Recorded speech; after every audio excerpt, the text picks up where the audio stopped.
Kaziwai zvakare vadiwa vateereri, mufaro wangu kuti tasanganazve nhasi kuchirongwa chedu chamazuva ose konai pastor. Pachirongwa patiri kubatsirana kupindura mibvunzo yatogona kunge tiinayo inotibatsira kupindura mibvunzo tichishandisa Bhaibheri.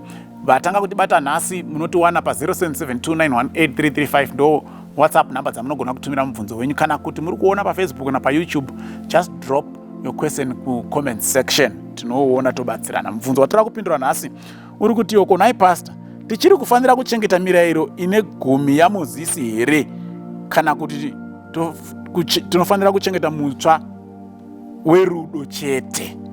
Nemangu mazwi munhu ari kuti handiti mirairo yese yaMozisi iyo ndeye kudhara here ndeyaMozisi yakapera. Taakufanira kungochengeta murairo mutsva bedzi wekuti murairo werudo. Regai tiende kuna John 13 ndokwazvakatanga kutaurwa zvokunzi murairo mutsva, murairo mutsva. John 13 verse 34.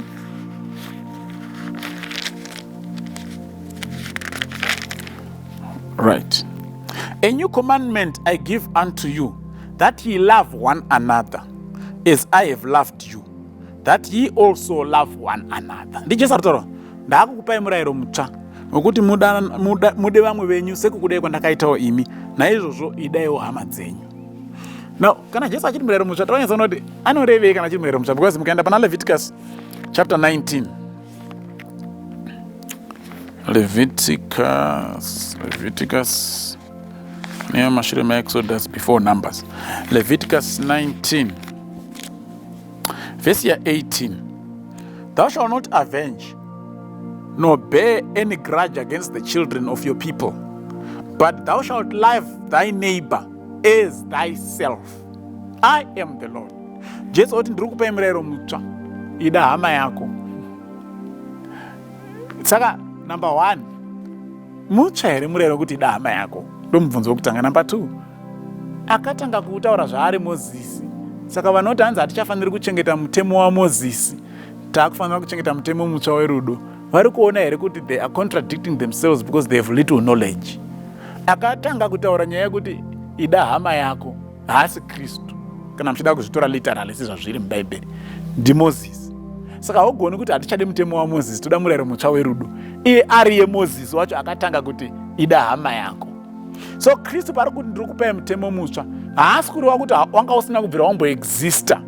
Ari kudzidzisa vanhu vanga varerwa mutsika yechiJudha yekuti hama yangu muJudha, asiri hama yangu haasi muJudha.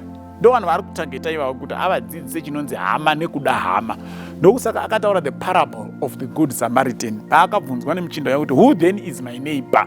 Kristu akota ipapo kuti love your neighbor as you love yourself. Akati who then is my neighbor? Jesu paatanga kutaura the parable of the good Samaritan, obva amubvunza kuti pavarume vaviri ava, kana kuti pavarume vese ava, muRevhi, muPrisita, muchii nemuSamaria, ndeupi hama yemurume uyu? Zvikanzi akamitira zvakanaka. Exactly. Saka Jesu ada kudzidzisa vanhu the new, not new as in azviko, but the correct definition of what neighbor means. Not that the law was not there, but Jesus is saying, ndakuchikudzidzisa kuti broaden your understanding of loving your neighbor. Ndokuzvanga zvakuita kunge zvitsva kwavari, but zvakanga zvisiri zvitsva. Akatotanga kuzvitaura ndiMozisi, ndiye akatanga kuti ida hama yako sekuzvida kwaunoita. So please musataure statement rekuti hatichade mutemo waMozisi, taakuda mutemo mutsva werudo, because akatanga kutaura zverudo ndiMozisi. Saka hamugoni kuti hatichade mutemo waMozisi. Mutemo waMozisi mutemo werudo. Now ndauda kuprova manje kuti vanhu pavanenge vachiti hatichade mutemo waMozisi, chavari kungoramba chete kusada kuchengeta zuva reSabata. Mumwe mitemo yese ukamubvunza saka mobaya here, hati anoti kwete, mouraya here, anoti kwete.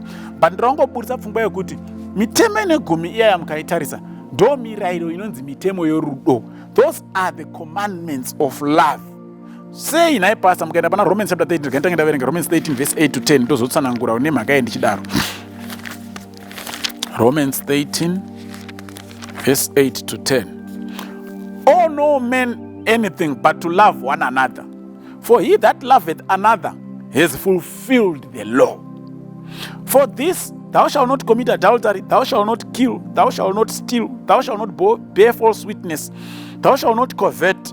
And if there be any other commandment, it is briefly comprehended in this saying, namely, thou shalt love your neighbor as yourself. Mitemo yese yekuti usaita upombwe, usauraya, usaba, usapupurira kwako nhema, usaita ruchiva, kana eni mitemo. Hanzi inosamaraizwa mumurayiro wokuti ida wokwako sezvaunozvida iwe. Haugoni kuti unoda hama yako iwe uchitora mukadzi wake. Haugoni kuti unoda hama yako iwe uchimuhwandira usiku womuponda utora mari yake. Haugoni kuti unoda hama yako iwe usingaremekedzi baba vacho namai wako. Haugoni kuti unoda hama yako iwe uchimuitira makuhwa. Haugoni kuti unoda hama yako iwe uchiita upombwe nemurume wake. Ndozvotorwa panapa kuti mirayiro ine gumi inosamaraizwa nemutemo 1 wekuti love your neighbor and love your God with all your heart. Saka mutemo 4 yekutanga, love the Lord your God with all your heart. Mutemo 6 yekupedzisira, love the neighbor as mastatements ari kungosummarize the 10 commandments. Ukaona munhu anoti handichadi kuchengeta mutemo ine gumi, ndakuda kuchengeta mutemo werudo, munhu iye ari kuratidza ruzivo rushoma, because mutemo werudo isummary yema 10 commandments. Ndakuverengera Romans chapter 13. Go and read it again and again if you want. That's exactly what Paul is saying. Kuti mitemo ine gumi inosummarizwa pastatement 1 yekuti love your neighbor. Saka haugoni kuti I love my neighbor but I don't want to keep the commandments. Azviiti. It's self-contradictory. Vanhu vaMwari ndoda kuti musvinuke, musakasike mavhundutsirwa kana kubatwa mwoyo nevanozviti vana apostolo vanokudzidzisai kuti musateerere Mwari. If you love God, you will obey God. John chapter 14 verse 15 inodaro, if you love me, keep my commandments. You can't talk of loving God and then breaking his commandments. Azviiti.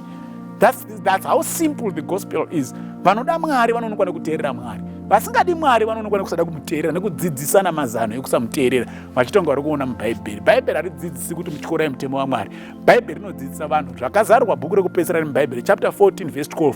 Apa ndipo pane kutsungirira kwavatsvene vanochengeta mirayiro yaMwari nekutenda muna Jesu Kristu. The saints keep the commandments of God and they have the faith of Jesus Christ. Ndozviri mukati mebhaibheri. Saka hamugoni kudzidziswa nekutenda kana kudzidzisa vamwe vanhu kuti chingotendai bedzi muna Kristu asi musachengete mitemo yake. That doctrine is deceptive. It doesn't come from Jesus Christ. The doctrine of Jesus Christ is love God, love your neighbor, and that love is the summary of all the 10 commandments. Brother, tabatsirika na Mwari achatitira zvakanaka. Amen.